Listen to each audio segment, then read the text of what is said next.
Konflik harimau Sumatera dengan manusia di Aceh hingga saat ini belum usai. Salah satunya yaitu di Kabupaten Aceh Timur, seperti di Kecamatan Indramayu. Konflik ini terus berulang sejak awal tahun 2025.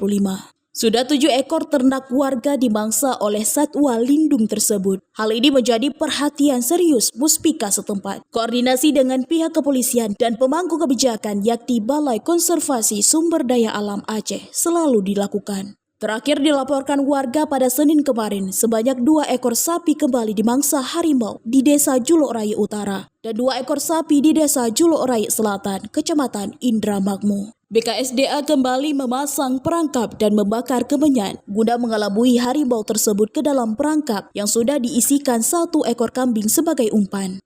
Hari ini Muspika Kecamatan Indramayu mendampingi tim BKSDA memasang perangkap harimau di Gampung Julok Raya Utara di April 6 guna agar harimaunya nanti apabila masuk ke dalam perangkap akan dibawa ke tempat yang lebih baik lagi, ke hutan, mungkin yang ke habitat yang lebih besar lagi hutannya.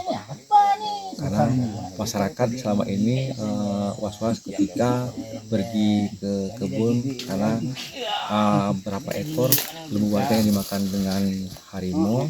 Kemarin itu ada 2 ekor di perkebunan sawit ini, lembu warga dimakan dengan harimau. Maka hari ini dari BKSDA memasang perangkap harimau yang demikian.